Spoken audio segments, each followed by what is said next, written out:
बुद्ध अपने आश्रम में विहार कर रहे थे। तभी एक व्यक्ति बुद्ध के पास आया और बोला, हे बुद्ध, मैं आपकी बहुत प्रशंसा सुनी है। मैंने सुना है आपको परम ज्ञान प्राप्त हुआ है। मैं भी परम ज्ञान को उपलब्ध होना चाहता हूँ। मुझे उम्मीद है कि आप मुझे ज्ञान का मार्ग दिखाएंगे। बुद्ध ने मुस्कुराकर पूछा, तुम्हें मुझसे इतनी उम्मीद क्यों है? व्यक्ति बोला, हे बुद्ध, मैंने अपने जीवन का एक बहुत बड़ा हिस्सा इस संसार को समझने में निकाल दिया और तब मुझे समझ आया यहाँ सब लोग स्वार्थी हैं। किसी को किसी से कोई मतलब नहीं है। सभी सिर्फ अपने बारे में सोचते हैं। कोई किसी की मदद नहीं करना चाहता, ना कोई किसी को अपना समझता है। यहाँ सिर्फ अंधकार ही अंधकार है। यहाँ बहुत कम लोग हैं जो निस्वार्थ दूसरों की मदद करते हैं। उनमें से एक आप हैं। आप भी सभी को निस्वार्थ ज्ञान देते हैं। इसी कारण मैं आपके पास आया। बुद्ध ने कहा, तुम्हें अंधकार ही अंधकार क्यों दिख रहा है? व्यक्ति ने कहा, मैंने अपने जीवन में अंधकार ही देखा है। मुझे मेरे पिता से उम्मीद थी कि वह मेरा विवाह उस लड़की से करेंगे जिसे मैं पसंद करता हूँ, लेकिन उन्होंने ऐसा नहीं किया, बल्कि मेरा विवाह किसी दूसरी लड़की से कर दिया। वह लड़की जो मेरी पत्नी बनकर आई, मुझे उससे उम्मीद थी कि वह मेरे जीवन में खुशियाँ लेकर आएगी, मेरा ख्याल रखेगी तथा मेरे सभी कार्यों में मेरा साथ देगी। लेकिन ऐसा नहीं हुआ। मैं एक कवि हुआ करता था, लेकिन मेरी पत्नी को यह पसंद नहीं था।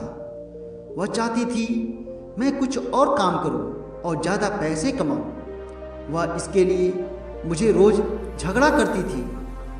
उसने मेरा जीना दुश्वार कर दिया था। तब मैंने तय किया कि मैं घोर छोड़ दूंगा, हमेशा के लिए चला जाऊंगा। सब कुछ त्याग करके मैंने ऐसा ही किया। मैं घर त्याग दिया। उसके बाद मैं अपने मित्र के पास गया। मुझे उम्मीद थी कि वह मेरी मदद जरूर करेगा, लेकिन उसने ऐसा नहीं किया।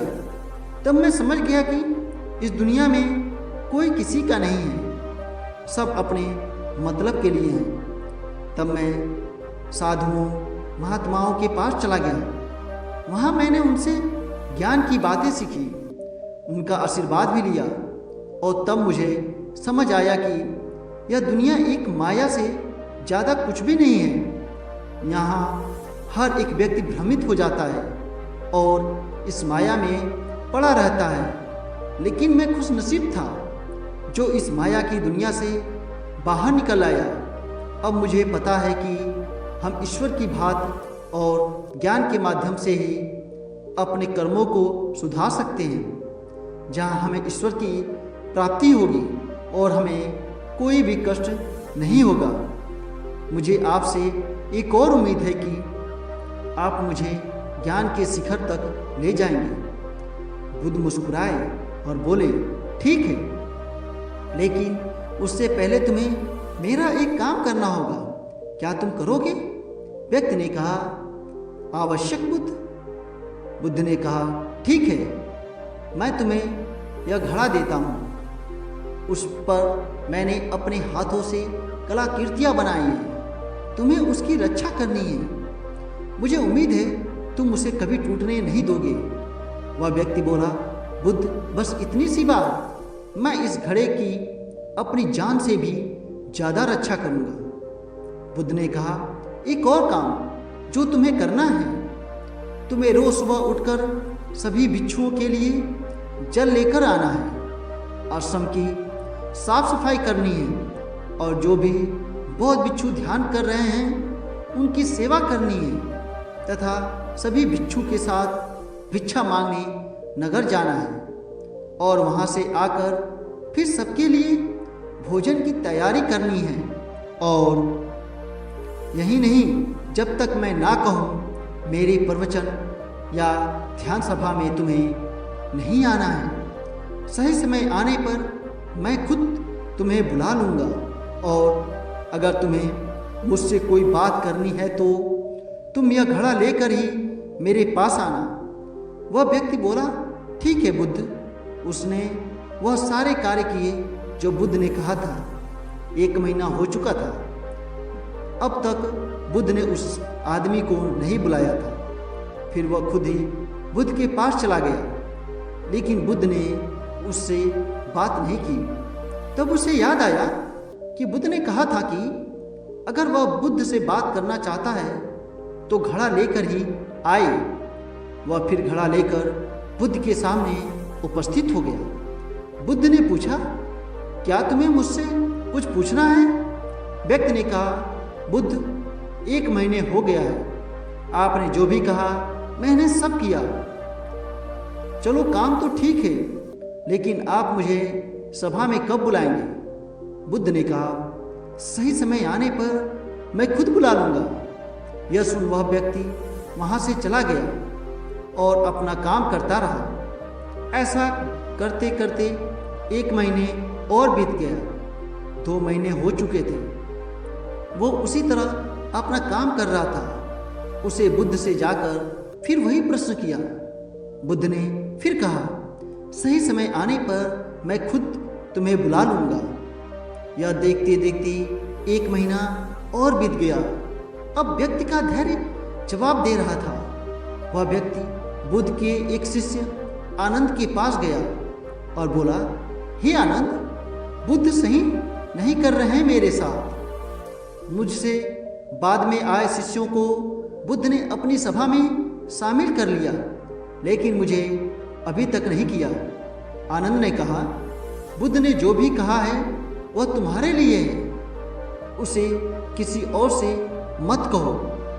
बुद्ध तुमसे प्रेम करते हैं। उन्होंने जो घड़ा तुम्हें दिया है वह उन्होंने खुद गढ़ा है। उन्होंने आज तक यह घड़ा किसी को नहीं दिया था, लेकिन तुम्हें दिया है। वह व्यक्ति यह सुनकर चुपचाप चला गया। उसे लगने लगा था कि यह घड़ा देकर बुद्ध ने उसे अपना गुलाम बना लिया है।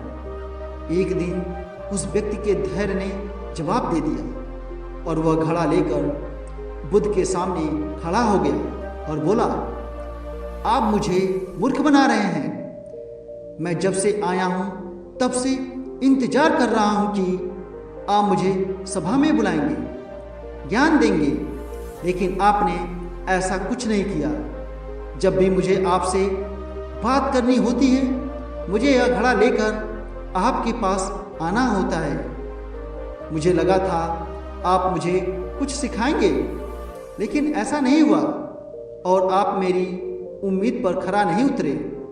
यह सुन बुद्ध मुस्कुराए और बोले कि जल्दी मैं तुम्हें ध्यान सभा में बुलाऊंगा। वह व्यक्ति भड़क गया और बोला, मुझे आपके किसी भी ज्ञान की जरूरत नहीं है। मुझे नहीं लगता आपको कोई ज्ञान प्राप्त है। आप झूठा ही अपने ज्ञान का प्रदर्शन करते हैं और मुझे आपके इस घड़े की भी कोई ज़रूरत नहीं है। और वह घड़ा उस व्यक्ति ने जमीन पर दे मारा। घड़ा टूट गया। बुद्ध ने एक कपड़े में घड़े के टुकड़े को समेटने लगे। यह देख व्यक्ति लज्जित हो गया और बुद्ध से माफ़ी मांगने लगा और बोला, बुद्ध मुझे क्षमा करे, मुझे क्रोध आ गया था।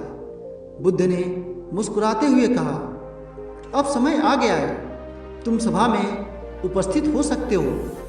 बुद्ध उस व्यक्ति को सभा में ले आए और प्रवचन शुरू किया। बुद्ध ने कहा, इस दुनिया में व्यक्ति का सबसे बड़े दुख का कारण है उसके किसी वस्तु से खुद को जोड़ना। जब हम किसी से कोई उम्मीद लगा लेते हैं और वह पूरी ना होने पर हमें दुख देने लगती है, जैसे एक पिता की उसके पुत्र से उम्मीद होती है कि वह उसके बताए रास्ते पर चले और पुत्र की पिता से कि वह उसके बताए रास्ते में साथ जाने का सहयोग दे। ऐसे ही कुछ उम्मीदें पति पत्नी को एक दूसरे से होती है। इसी तरह दुनिया में ज़्यादातर लोग एक दूसरे से कुछ ना कुछ उम्मीद करते ही हैं, और जब भी उम्मीद पूरी नहीं होती तो यह क्रोध का रूप ले लेती है, जो हमारी बुद्धि का नाश कर देती है, जिसमें व्यक्ति का खुद का नुकसान है। क्रोध गर्म कोयले को अपनी हथेली पर रखने के समान होता है, जिससे हम दूसरों को जलाना चाहते तो हैं, लेकिन उससे पहले आपके खुद का हाथ जल जाता है। बुद्ध अपने कपड़े से उस घड़े के टुकड़े को निकालकर उस व्यक्ति के आगे रख दिया और पूछते हैं, क्या तुम इसे वापस जोड़ सकते हो?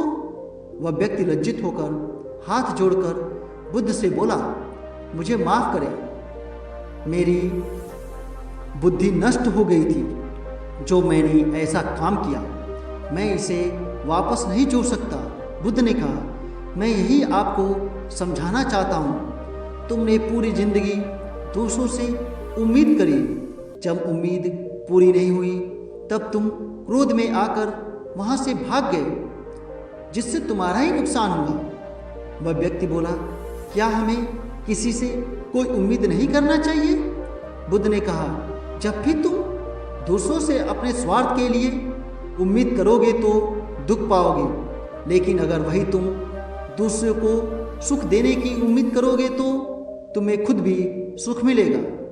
व्यक्ति बोला, हे बुद्ध, मुझे क्षमा करें और अपने चरणों में जगह दे, मैं भी परम ज्ञान की तरफ आगे बढ़ना चाहता हूँ। बुद्ध ने कहा, अभी तुम अपने घर जाकर अपने पिता और पत्नी के साथ रहो, तभी तुम्हें अभी गृहस्थ जीवन जीने की आवश्यकता है। व्यक्ति ने बुद्ध से कहा, क्या मुझे ज्ञान प्राप्त करने का अधिकार नहीं है? आप क्यों मुझे यहाँ से भेज रहे हैं? बुद्ध ने कहा, जिसे ज्ञान प्राप्त करना होता है वह अपने गृहस्थ जीवन में भी ज्ञान प्राप्त कर सकता है। तब परिवार के लोग रास्ते के रोड़ा बिल्कुल नहीं बनते, बल्कि सहयोगी नजर आते हैं। अभी तुम्हें इस दुनिया में अंधकार ही अंधकार नजर आता है। पहले तुम अपने जीवन में प्रकाश को देखो, उसे ढूंढो कि प्रकाश कहाँ है। घर जाओ, ध्यान करो, ध्यान करने के लिए भिक्षुओं से संपर्क करो। धीरे धीरे तुम परम सत्य की खोज पर जाने लगोगे और तुम्हें रास्ता मिल जाएगा, जिससे तुम परम शांति को प्राप्त कर लोगे। यह सुन व्यक्ति बुद्ध के चरणों में गिर गया और उसके बाद अपने घर को निकल गया। यह देख बुद्ध के शिष्य आनंद ने पूछा, हे बुद्ध, आप सभी को अपने संग में जोड़ लेते हैं तो उसे क्यों भेज दिया?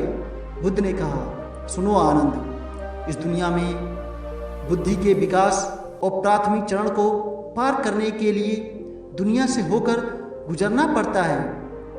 कोई भी व्यक्ति सन्यासी होकर या संसार को छोड़कर ज्ञान के मार्ग पर आगे नहीं बढ़ सकता है। ज्ञान को प्राप्त करने के लिए आपको इस दुनिया में रहकर यहाँ की चीज़ों को, लोगों को करीब से जानना होगा, तभी वह आगे की यात्रा को शुरू कर सकता है। उसने अभी सांसारिक जीवन को जिया ही नहीं था, वह उससे भाग रहा था। जैसे ही वह सांसारिक मार्ग को जान लेगा, खुद ही ज्ञान को प्राप्त कर लेगा। दोस्तों, यह कहानी आपको कैसी लगी कमेंट बॉक्स में बताएं और चैनल को सब्सक्राइब करना ना भूलें। मिलते हैं अगली कहानी में। धन्यवाद।